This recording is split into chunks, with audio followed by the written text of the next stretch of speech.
Hello and welcome to another episode of Beyond the Boundary. So today joining us is someone really special. She's doing a degree in sports directorship. She can create the magic with the ball and she also rocks the mic when she takes the charge of it. Joining us today is Kate Cross. Hello Kate, how are you doing? Oh, thank you. That was a really nice introduction. Yeah, I'm good, thank you. I'm very well. How are you? I'm good too. So how's the vibe there in England, Kate? Because we're seeing that the 100 is received really well by all the fans here. And we know that this is the second edition of the 100 and you're the captain now. So have you been through any sleepless and thinking nights? How it has been so far? Yeah, I captained last year as well, but I think this year there's probably a little bit more pressure. I think last year there was this, well, there wasn't a level of expectation because we didn't really know what to expect with the new tournament. Whereas, yeah, this year I've definitely felt the pressure a lot more. But it's good. It's been really good actually, and we've seen some incredible crowds. They've kind of grown from last year as well, which I think just goes to show that people want to come and watch women's cricket, which is it's just great to be a part of that. Definitely, we are all privileged to witness this. But you've played quite a good amount of cricket in India, Kate. Most recently, the Women's T20 Challenge. Talk us through your experience of playing in this tournament. It was really brilliant. I really enjoyed it.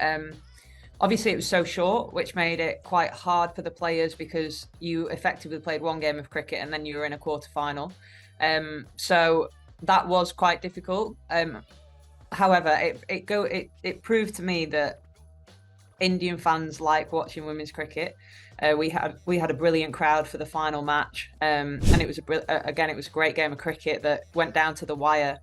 So yeah, it was great to be a part of, and hopefully, fingers crossed, we see that the IPL does happen next year. And if the rumours are true, and if there's six teams in that, I think that'll really help grow the game in India as well because there is so much talent below that Indian team, and it just needs to get unearthed. It just needs girls just need the opportunity to play in front of crowds under pressure, a little bit like what we're doing over here in the 100. So yeah, it was a great experience. I was really privileged to have been able to have the chance to go over and play as well. Speaking of opportunities, you mentioned that how important it is, but India-England series is about to happen, and Kiran Navgire has received her maiden call-up in the T20I setup for India. You played alongside her at the Velocity. Tell us that what's that one thing about Kiran that you have noticed that stands out amongst the rest? Her confidence. She knows she can hit the ball into the stands. At training, she'd be like, "Crossy, Crossy, watch this," and she'd just show me that she can hit sixes. So yeah, I'm not surprised that she's been picked in the Indian team. She has that firepower that we don't often see in the women's game. There's maybe a handful of players who can really take a game away from people. So I think she's one of those, and she's still really raw. So I think with her confidence, with the right coach, and with a good captain like Harman and a good team around her, I think she could really flourish. And we also saw that special celebration. Are you aware of that song or you just enjoyed that celebration? Bumbalaya. Yes. Yeah, that was the first song that the girls taught me when I got there. So I learned I can remember the chorus, but then they told me that this was the dance move that they did. So that became our team celebration. Definitely. And we did a series of interviews with Yastika Bhatia recently, and she told that Kate Cross enjoys eating spicy food in India. So, what's that one food item that you like the most in India? I do like spicy food, but I love the dal makhani. Oh, Makhni? yeah. Dal Dal makhni. makhni. Yeah, dal makhni. Makhni, yeah. I think I had that every single day when I was over in Pune. So, yeah, I just love Indian food. I love everything about it. I love the culture. I love, yeah, the food, the people. India is one of my favorite places to visit. So now that you mentioned about playing in India, we hope that we get to see you playing in the IPL soon. Now that women's IPL is proposed for the 2023 season. So tell us, I'm not going to ask you that which team you want to play that because that's a pretty much an open secret. It's Chennai Super Kings. Tell us why CSK.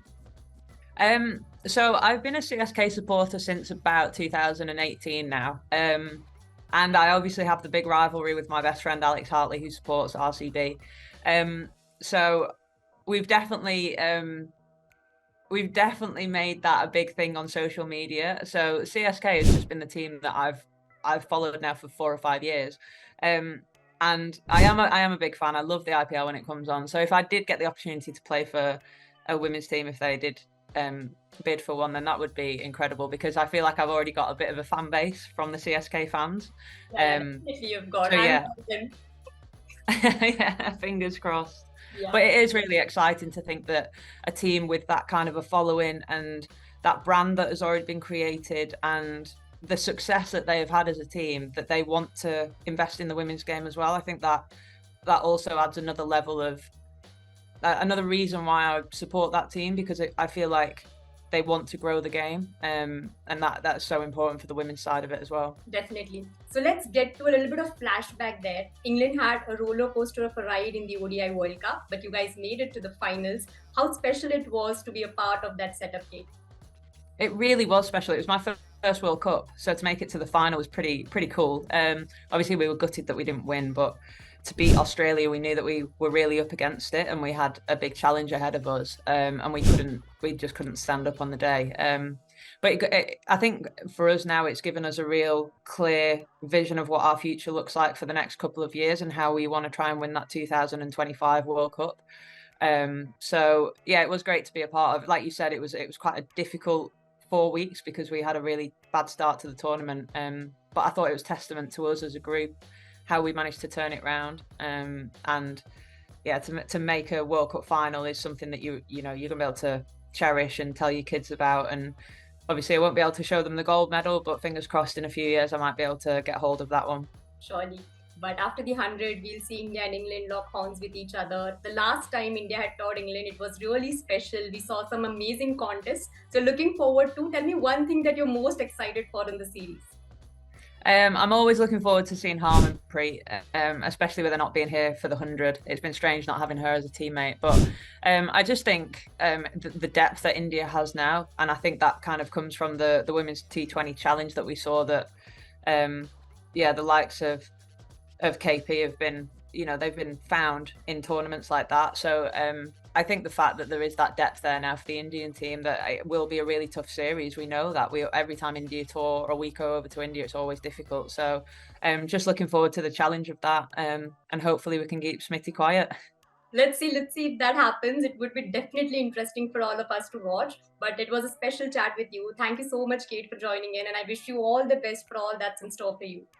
Thank you so much. Thanks for having me.